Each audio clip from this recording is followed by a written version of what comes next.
Assalamualaikum warahmatullahi wabarakatuh. Bismillahirrahmanirrahim.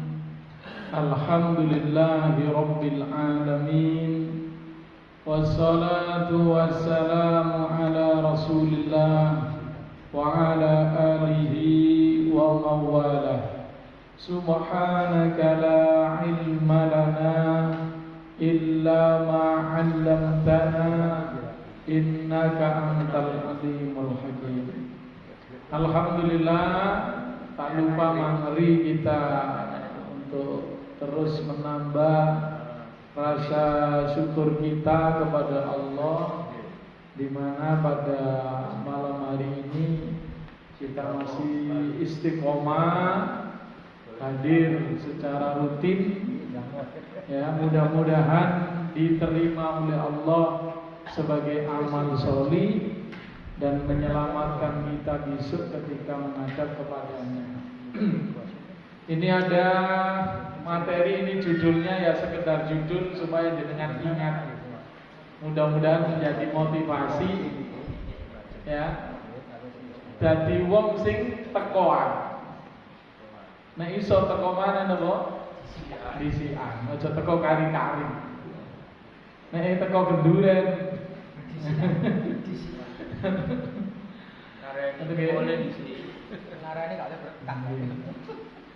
Kita mulai dari surah Al-Waqiah ayat 7 sampai 12. Allah memberitahukan tentang nasib kita besok di akhirat, umat Nabi Muhammad ini. Ya, di mana umat kita, Nabi Muhammad ini besok dibagi Allah menjadi 3 kelompok. Yang pertama, Allah Taala di sini dimulai dari ayat ke-7, A'udzu billahi minasy syaithanir rajim. Bismillahirrahmanirrahim. Wa kuntum azwajan thalatha fa ashabul maimanati ma ashabul maimanah wa ashabul mash'amati ma ashabul mash'amah was-sabiquna as-sabiqun ulaikal muqarrabuna fi jannatin na'im. Shadaqallahul adzim. Wa kuntum, dan kalian menjadi azwajan salasa, 3 kelompok. Azwaj itu sering diartikan apa? Jodoh, tapi di sini maksudnya kelompok. Grup yang pertama fa ashabul maimanah, maka ada golongan kanan. Allah bertanya, ma ashabul maimanah, apa itu golongan kanan? Maksudnya kalau jenengan kudu penasaran, kudu ngerti. Benjing itu enten napa? Kelompok pertama disebut Allah golongan kanan. Terus yang hijau, wa ashabul mash'amati ma ashabul mash'amah, ada golongan kiri. Apa itu golongan kiri?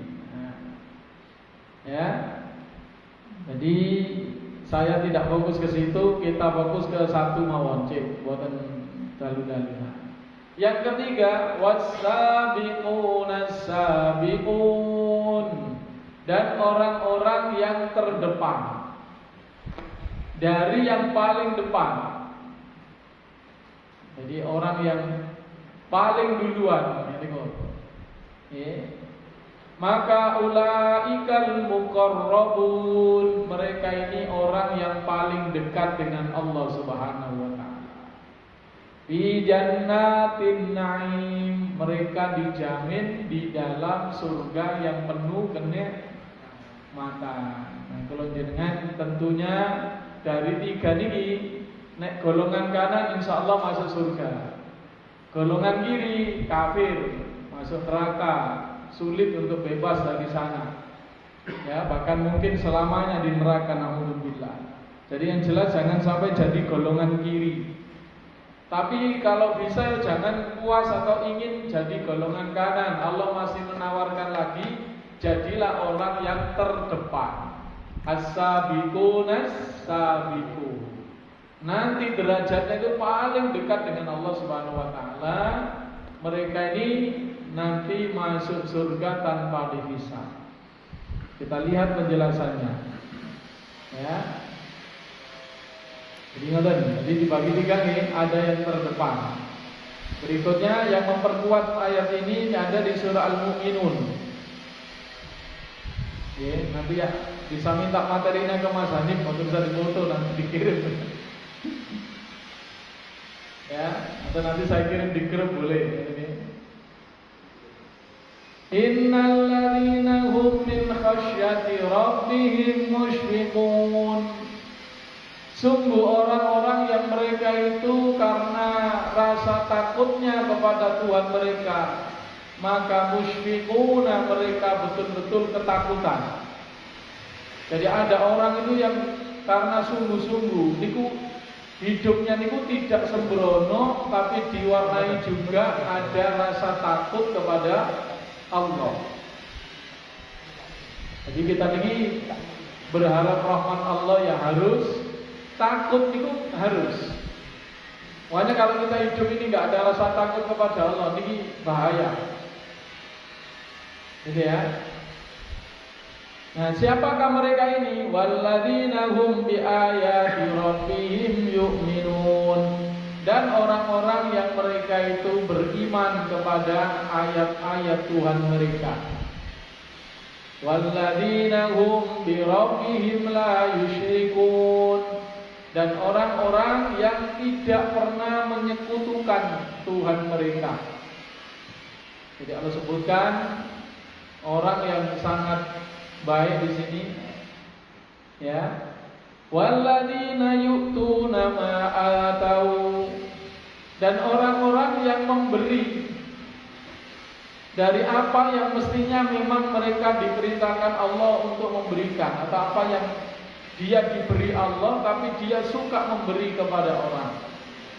Wa qulubuhum wajillah, tetapi walaupun dia suka memberi, hatinya tetap takut. Nah, jadi ada orang itu yang terbaik di sisi Allah. Niki hidupnya ini selalu berharap rahmat Allah dan juga takut kepada Allah. Bahkan takut itu bukan karena maksiat saja, tapi ketika berbuat baik. Jadi niki memberi orang dulu masih takut dia. Faqulubuhum wajillah. Ya, hatinya nyambung kepada Allah. Dipenuhi rahmat tadi itu, ingin mendapat ridho Allah dan takut kepadanya. Kenapa masih takut? Annahum ila rabbihim raji'un. Bahwa sungguh mereka yakin akan dikembalikan atau akan kembali kepada Tuhan mereka. Jadi betul-betul meyakini nasibnya, hidupnya di akhirat. Nah, jadi ini ada hamba-hamba Allah yang dipuji oleh Allah dengan ciri-cirinya tadi itu. Saya ulang lagi. Orang-orang yang terbaik di antaranya ini cirinya orang yang selalu takut kepada Tuhan mereka, dan betul-betul ada rasa takut itu nyata, Pak. Nanti nggih, mboten nek kena masalah baru sedih atau takut. Jadi setiap saat nih. Terus keimanannya kepada ayat sangat kuat. Apa yang disampaikan Allah betul-betul diimani. Terus tidak menyekutukan Allah dengan sesuatu apapun. Nah, maka tadi di sini tadi orang yang suka memberi, dia korbankan hartanya, tapi ketika dia mengorbankan harta itu, hatinya tetap takut kepada Allah, terus nyambung kepada Allah. Karena besok mau dikembalikan kepada Allah. Ulaika yusari'una fil khairat. Mereka itulah orang-orang yang paling bersegera di dalam kebaikan. Ini penjelasan dari Sabiqun. Jadi cirinya Pak sekalian, ya, orang yang paling dicintai Allah yang disebut as-sabiqun as-sabiqun Itu ya tadi itu. Dari rentetan ayat sampai ayat 61 Allah tegaskan yusari'una fil khairat. Kalau urusan kebaikan itu paling akas, paling segera. Nah, makanya kalau jenengan monggo kita niki siapapun kita nanti insya Allah di akhir materi insya Allah gak banyak poinnya niki karena memang satu poin mawon hanya ya nopo kalau jenengan niki menyadari kepingin jadi orang sing paling akas dalam setiap ketaatan. Yusari'una fil khairat, bersegera di dalam kebaikan, gitu akas. Wahum laha sabiqun, bahkan mereka itu kepada kebaikan itu sabiqunnya, orang yang paling duluan, paling cepat. Jadi yo akas nggih tepat. Nah, ngoten gitu. Jadi giat dan juga dia berusaha untuk yang menjadi yang terdepan. Nah, ini penawaran dari Allah. Nah, di sini makanya para jamaah rahimakumullah nggih. Jadi di sini Allah membuka peluang lebih luas.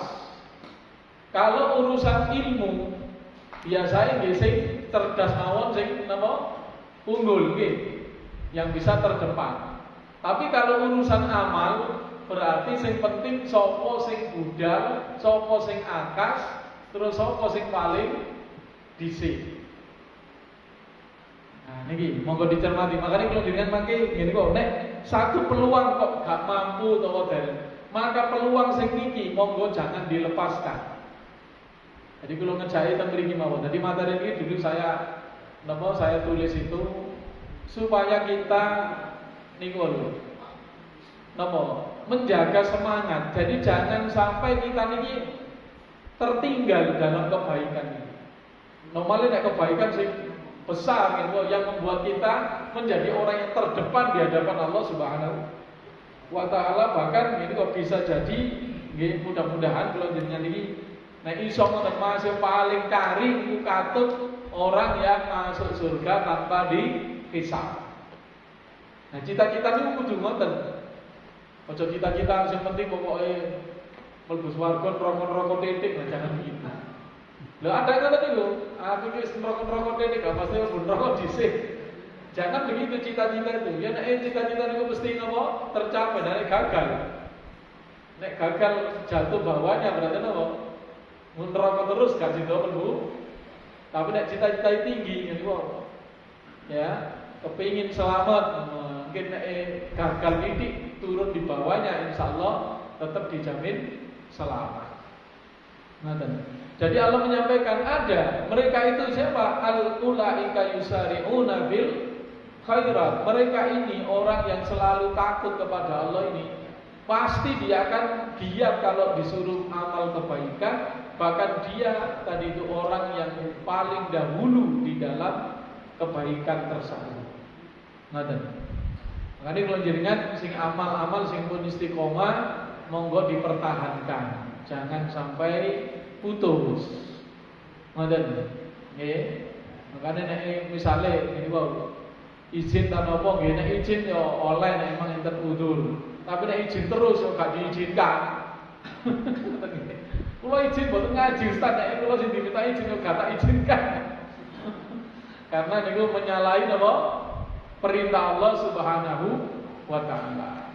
Nanti jadi ini Allah sampaikan ulaika yusari'una fil khairat wa hum laha sabiqun, dan mereka adalah orang-orang yang terdepan di dalam amal soleh. Nanti wasabiqunal awwalun. Jadi ayat yang seperti ini juga ada di surah At-Taubah yang Allah sampaikan pasti orang yang terdepan ini diridhoi Allah. Wasabiqunal awwaluna minal muhajirin wal ansar. Dan orang-orang yang terdahulu dalam masuk Islam yang paling awal dari kalangan muhajirin dan ansar. Perhatikan di sini para jamaah yang warna putih. as-sabiqunal awwalun itu kalau dalam sejarah niku hanya orang-orang yang masuk pertama kali di dalam Islam. Jadi pertama niku Sayyidah Khadijah, Sayyidina Ali, terus niku Zaid bin Harisah. Niku yang pertama kali masuk, Abu Bakar, Utsman dan seterusnya. Hanya itu. Tetapi di ayat ini Allah menyebut muhajirin wal ansor. Kenapa ansor ikut? Karena ansor niki dipastikan mereka yang terdepan yang selalu hadir ketika Rasulullah dan muhajirin ada. Jadi nek enten muhajirin pasti enten ansor. Pasti ngoten. Nah, di sini. Makanya walaupun selisih masuknya Islam niku berapa tahun? Nabi di Mekah berapa tahun? 13 tahun, Pak. Di Mekah itu 13 tahun. Jadi sahabat Ansor itu masuk Islam selisih 10 tahun lebih. Selisih lebih dari 10. Tapi Allah masukkan sebagai as-sabiqunal awwalun. Bahkan ditambah lagi, nah niki kita niki juga bisa masuk walladzina tabauhum bi ihsan, dan orang-orang yang mengikuti mereka dengan baik. Ya tadi as-sabiqun as-sabiqun kalau di surah Al-Waqiah tadi. Jadi ada umat Rasulullah Muhammad itu nanti ini golongan terdepan gitu loh, bisa masuk surga tanpa dihisab. Jadi dari mahsyar itu langsung diangkut menuju surga, tidak pakai hisab, tidak pakai sirat, tidak pakai kemana-mana. Langsung secepat kilat. Tetap dilewati tapi tidak ada rasa dan tidak ada kesan berkenaan dengan hisab dan sirat itu. Ngoten. Katut di sana, katut muhajirin dan ansor ini. Nah, di sini yang warna ungu walladzina tabauhum bi ihsan itu termasuk siapapun yang hidup setelah Nabi dan sahabat yang mengikuti mereka. Radhiyallahu anhum wa radu'an, Allah ridho kepada mereka dan mereka pun akan puas dengan apa yang diberikan oleh Allah Subhanahu wa taala. Wa a'adda lahum jannat, yang warna kuning, dan Allah siapkan mereka surga. Tajri min tahtihal anhar, yang mengalir sungai-sungai di bawahnya. Khalidina fiha abada, mereka kekal di dalamnya selama-lamanya. Dzalikal fawzul adzim. Demikian itulah keberhasilan, kesuksesan, keberuntungan yang besar. Jadi peluang untuk menjadi orang-orang terbaik itu tidak hanya dimonopoli oleh sahabat radhiyallahu anhum, tapi Allah menyertakan walladzina tabauhum bi ihsan. Siap-siap orang-orang yang mau mengikuti sahabat muhajirin dan ansor dengan sebaik-baiknya. Tadi dengan rasa takut kepada Allah, dengan mengharap ridho Allah Subhanahu wa taala. Insyaallah niatnya. Nah, kita ingin jadi umat Rasul yang terbaik. Dan tadi Pak, tidak harus tampak sebagai orang yang paling hebat. Ya. Kita lanjutkan. Karena itu tadi kan sahabat atau nabi. Nah ini ada orang yang bahkan diceritakan Allah tidak pernah menyebut namanya.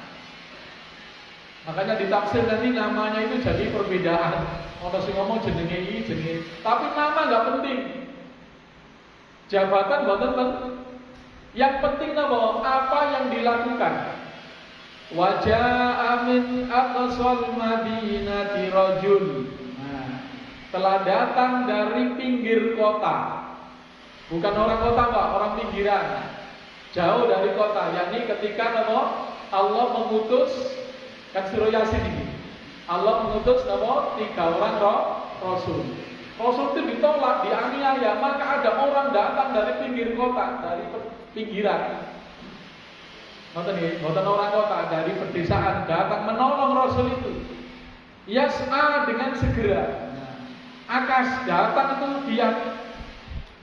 Dia berkata, ya qaumi, wahai kaumku, ittabi'ul mursalin. Ikuti para rasul ini. Ittabi'u man la yas'alukum ajra. Ikuti orang yang tidak meminta bayaran kepadamu. Wa hum muhtadun. Dan mereka ini orang-orang yang mengikuti petunjuk, yang membawa petunjuk. Itu pembelaan orang tadi, Pak. Disebut nama rajulun. Cuma disebut nama seorang laki. Cuma cirinya disebutkan yas'a. Cirinya ini ku akas, dia. Ini ono kebaikan itu segera. Nah, ngoten. Mboten kok izinan, absenan, mboten. Utawa telatan. Orangnya akas. Kok cirinya akas. Ya. Maka diceritakan di kelanjutan ayat. Ini enggak saya teruskan ayatnya. Jadi saya tulis dulu. Nanti kan orang tadi ketika ikut dibunuh bersama para rasul tadi, maka dia masuk surga, kan gitu kan, dan mengatakan seandainya kaumku tahu, nah gitu ya. Ketika aku dijadikan Allah termasuk orang-orang yang dimulya, nanti diteruskan ya mbok dicari di surah apa nih? Yasin, nggih.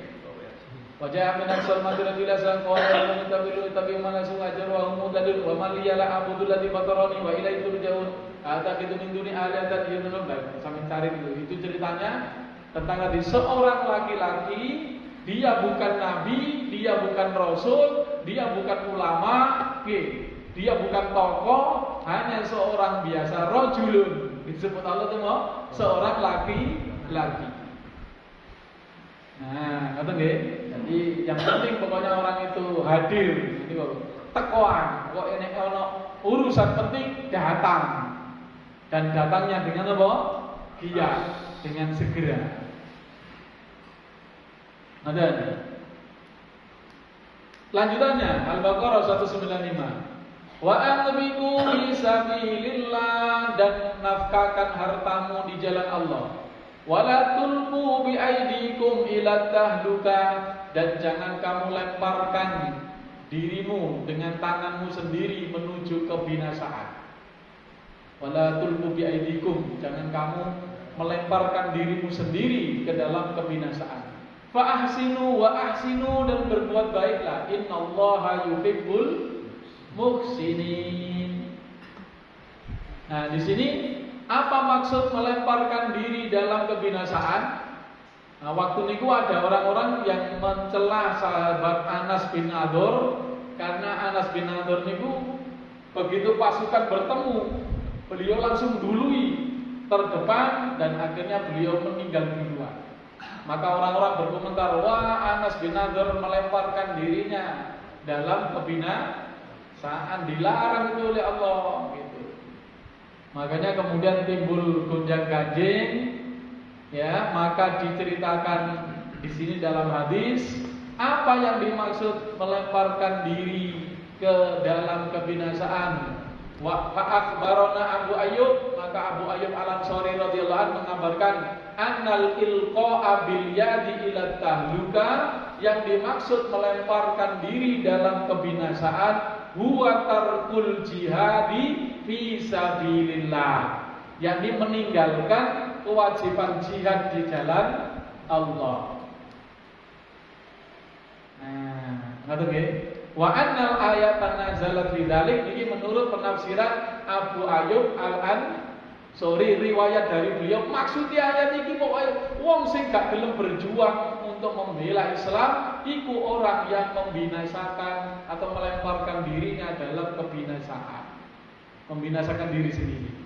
Lan iku lho teng pundi-pundi ngoten nggih. Terus jenengan sedaya sing wis kenal lama kali kula kali dakwah niki monggo melok berjuang. Empun sampai napa gak melo eman ngoten nggih. Eman. Niki peluang niku mboten diberikan kepada umat-umat dulu. Lho nggih, Imam Syafi'i, Imam Malik tidak mendapat peluang niki. Di mana mangke niki setelah wonten makanya monggo sing besok ada waktu hadir untuk aksi membela saudara kita di Palestina. Siapa tahu niki aksi terakhir. Setelah itu Allah tolong saudara kita. Nek wis ditolong kan gak ada aksi mana maksudnya. Tidak ada aksi lagi. Ya, maka eman-eman kalau kita tidak ikut. Jadi meninggalkan perjuangan nikulah yang dimaksud di sini. Nah, falam yazal Abu Ayyub mujahidan fisabilillah. Karena itulah Abu Ayyub Al-Ansori tidak pernah absen, selalu ikut jihad. Hatta dufina bil Konstantinia, sehingga beliau dikubur di Konstantinopel. Jadi beliau dikubur di sana. Fakobruhu, maka kuburnya Hunaka ada di sana sekarang. Padahal beliau ini sahabat. Penaklukan Konstantin itu tahun 1500, jadi sekitar 700 tahun setelah Nabi. 7 abad Pak. Loh kok saya urip?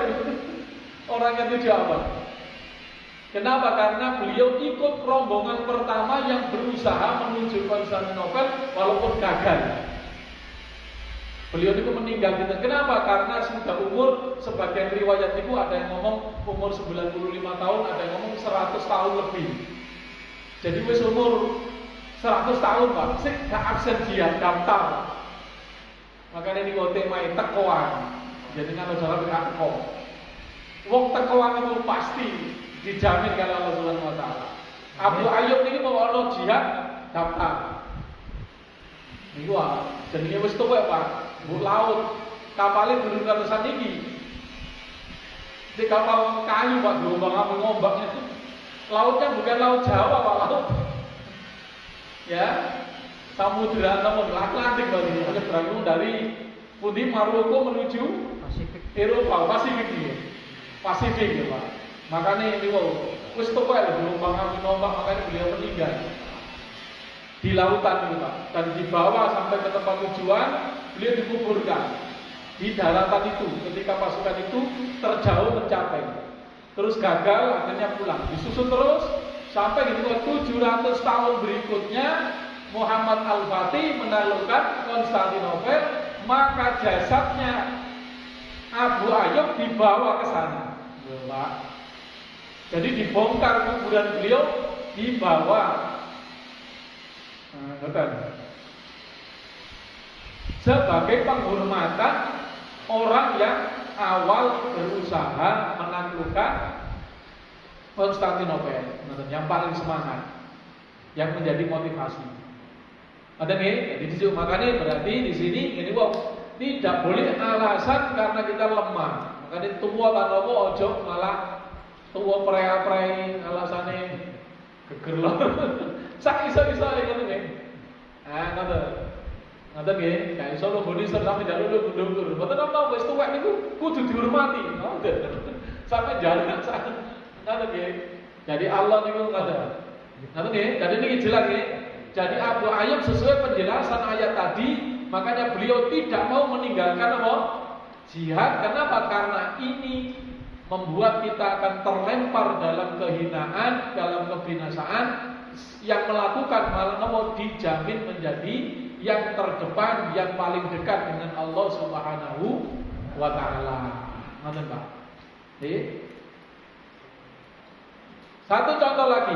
Jadi niku mau dalilnya dan contohnya yang sudah dilakukan oleh sahabat Abu Ayyub mulai masih kuat sampai sudah tua, sudah rentah, sudah tadi itu kakek-kakek, tapi beliau selalu hadir, selalu datang dimanapun ada perjuangan. Ngoten, makanya ojo absen. Nomali izin kok selamanya. Ya niru, teko terus semangat. Mana Mas Wahyu, wakas Mas Wahyu.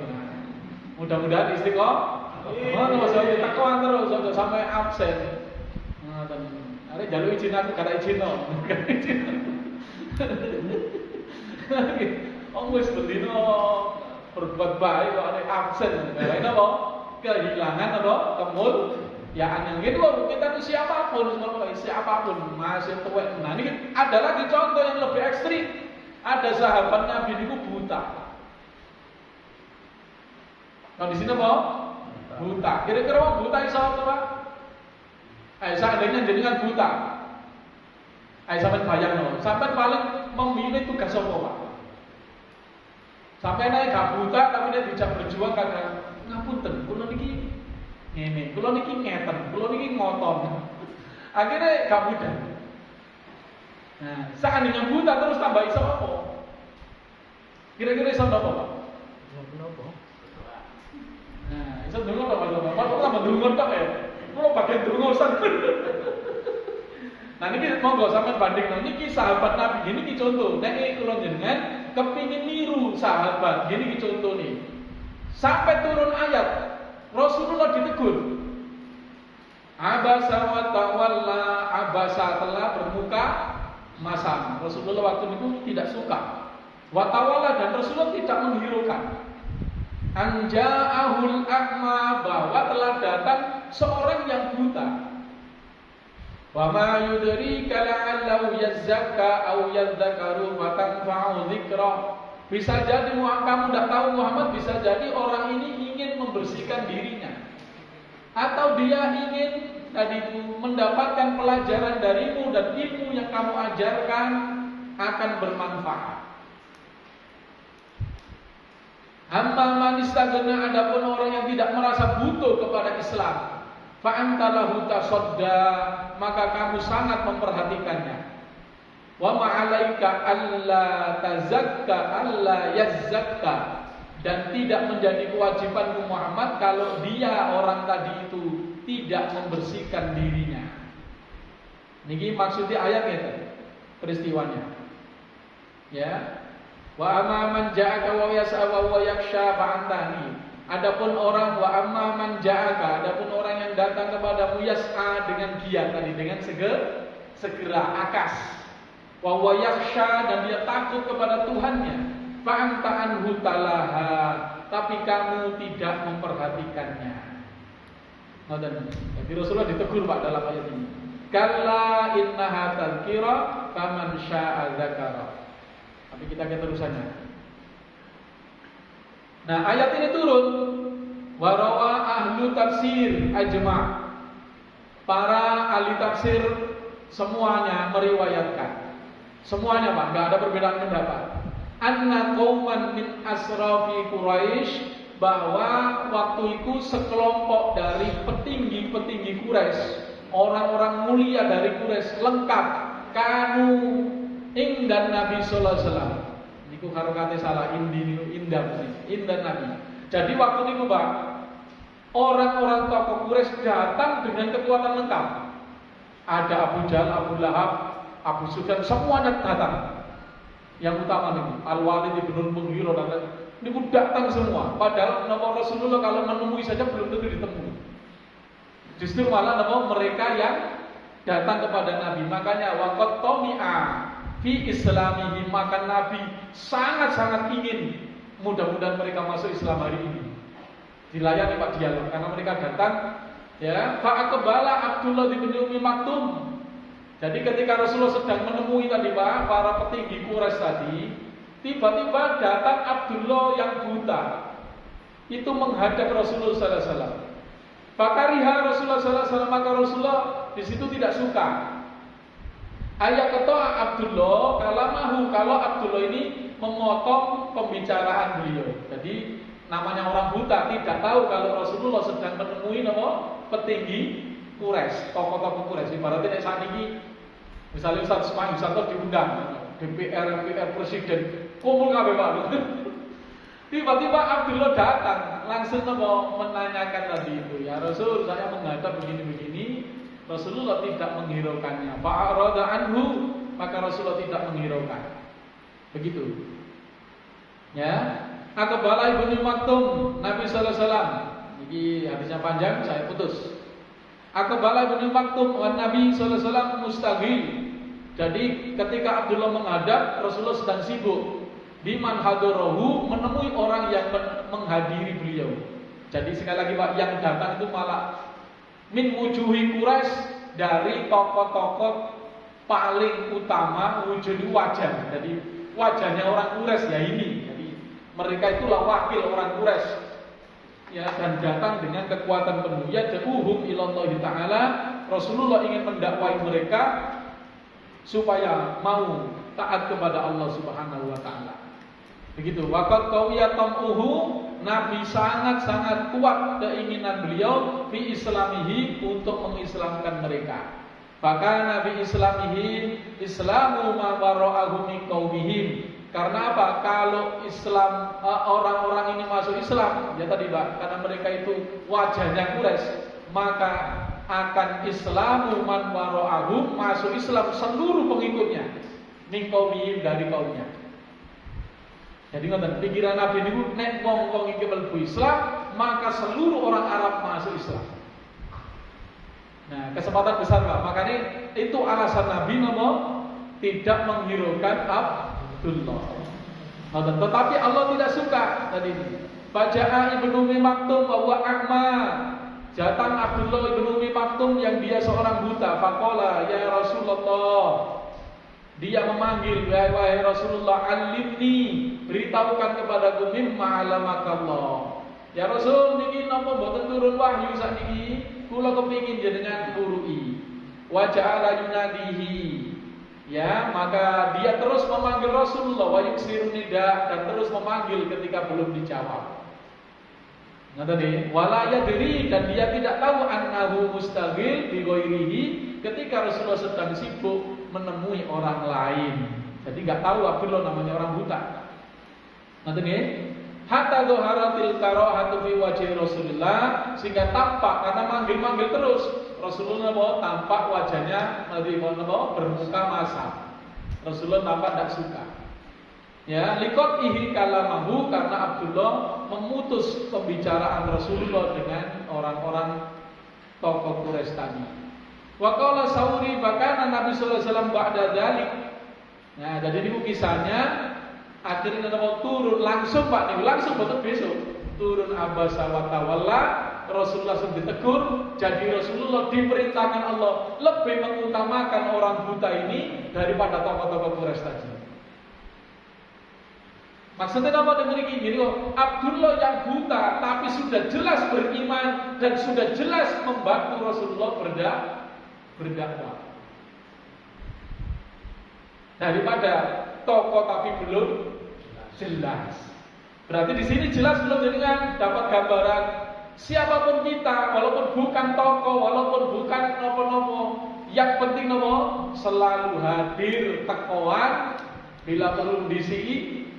Nah, untuk nopo aktif di perjuangan memperjuangkan agama Allah Subhanahu wa taala. Makanya Imam As-Sauri meriwayatkan di sini. Perhatikan ini Pak.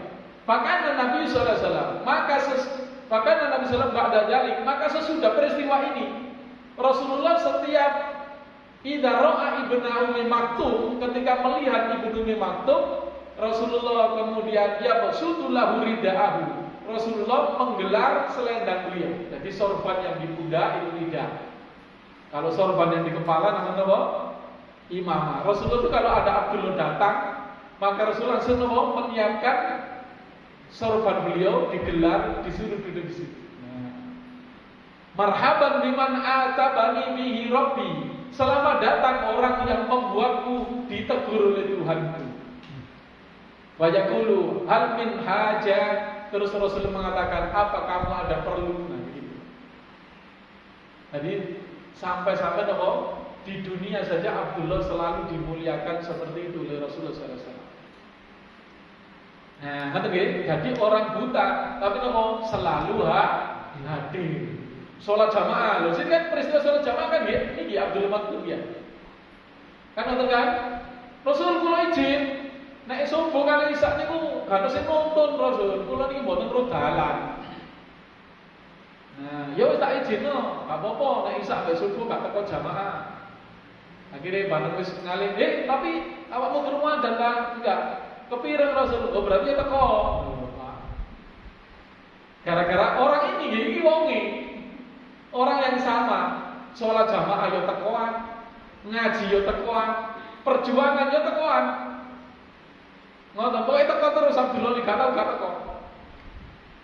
Nah, bahkan saking istimewa lagi niku fastakhlafahu alal Madinah. Ketika Rasulullah keluar untuk perang Ahzab, semua laki-laki keluar yang dewasa, tinggal anak-anak, tinggal bocil-bocil, maka tentunya kan harus ada pengganti Rasul sebagai kepala negara. Maka fastakhlafahu alal Madinah, yang ditunjuk Rasul menjadi kepala negara sementara adalah Abdullah. Karena Rasul menjadi panglima perang untuk menghadapi peperangan. Orang buta mengganti, tapi sementara Isa terus kawal ini, dan memang tidak ada yang lain. Jadi sampai segitu. Marota ini bahkan 2 kali di Ghazwata ini, Ghazahuma, dalam peperangan yang Rasul lakukan. Jadi beliau ditunjuk sebagai pengganti Rasul menjadi kepala negara sementara itu sebanyak 2 kali. Padahal apa? Orang buta. Bayangkan orang buta. Tapi kata aksen berjuang, makanya kalau jadinya sikap buta. Bahkan iso sepedaan untuk terawes konten. Lalu Inna ma qasada Nabi sallallahu alaihi wasallam taklifar rajul. Ya.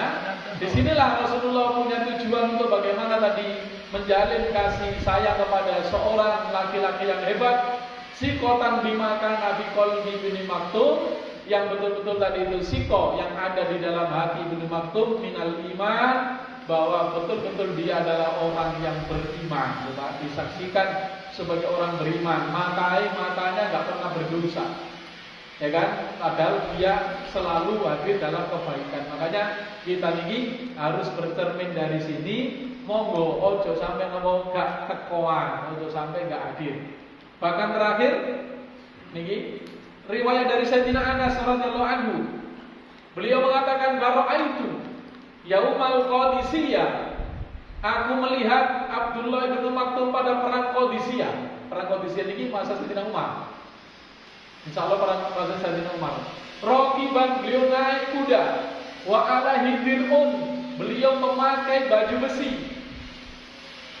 Jadi Abdullah yang buta ikut perang, memakai baju, naik kuda. Mau perang, mau bicara naik kuda kira-kira ya Allah. Tapi itu beliau lakukan. Pokoknya melok. Lha bayang iki, pokoknya teko, pokoknya ngoten, gak kepengin tertinggal. Tapi nggih mboten membebani, jadi beliau terlatih, maksudnya dia itu ya ikut latihan. Mungkin dia digandeng oleh yang lain, kan lho, Pak. Jadi beliaunya mendampingi. Ya, karena tadi itu termasuk kecerdasan beliau juga cerdas. Wa ma'ahu raya sauda, dan beliau membawa bendera hitam, berarti beliau bukan pasukan biasa, tapi komandan pasukan. Jadi kalau yang bawa bendera hitam itu komandan pasukan. Orang buta ikut datang ke medan perang, ya, bahkan beliau ditunjuk menjadi komandan pasukan. Tentunya didampingi oleh yang lain. Jadi karena beliau tidak mungkin melakukan 100% tugas beliau. Tapi yang jelas, karena beliau punya pengalaman, beliau punya karomah, punya kebaikan, makanya ditunjuk Allah, dimuliakan Allah di dunia sampai besok di akhirat. Jadi 2 contoh yang kita ambil ini, monggo dijadikan contoh, karena contoh terbaik itu adalah Nabi dan sahabat. Jangan cari contoh yang lain, Pak. Jangan cari contoh yang lain. Nek si ono contoh sahabat, ayo nyontoh sahabat. Nanti nggih, karena itu kula jenengan sedaya monggo dadi wong sing tekoan. Ya. Gitu.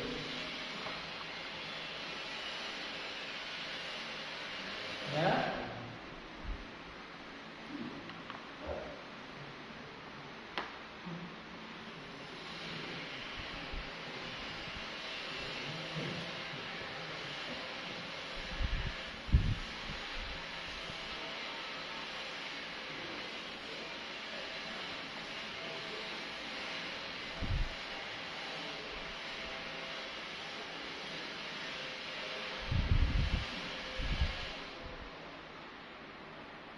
Apa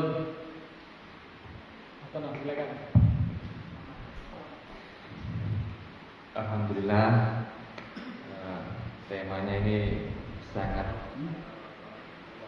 menyentuh hati atau bersalah diri. Ini pelajaran bagi saya pribadi atau kita semua yang ada di sini bahwa yang tua saja mau hadir, apalagi kita yang masih muda, masih kuat, masih bisa melakukan hal apapun, tidak ada alasan untuk tidak hadir. Ya, tentunya malam hari ini ya, kajian yang kita saksikan, yang kita pahami malam ini, dan apabila yang belum paham, terus maksudnya gimana, terus ini ditujukan untuk siapa, maka dari itu monggo yang mau bertanya, mumpung ada waktu, saya persilakan. Monggo yang mau bertanya. Mas Wahyu.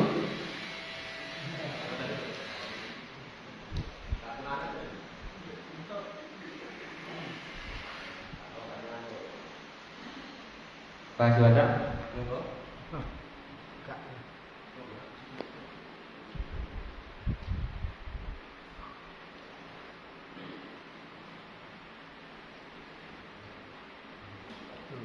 Monggo.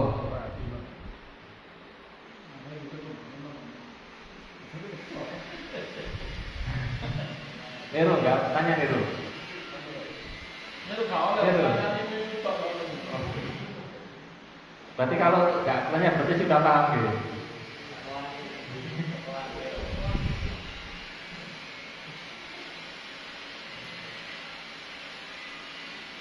Meskipun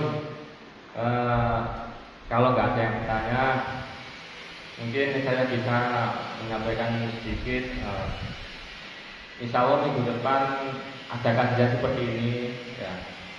Kalau kita punya saudara, punya tetangga, marilah kita ajak ngaji supaya kita itu paham bareng-bareng. Kalau paham sendiri kan nggak enak.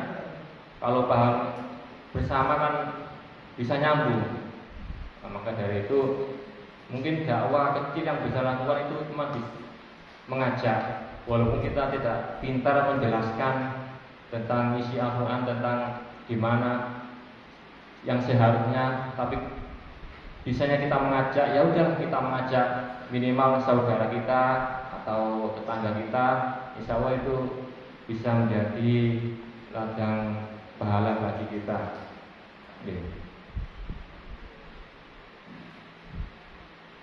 Maka ini waktunya sudah jam 9, sudah malam. Saya tutup.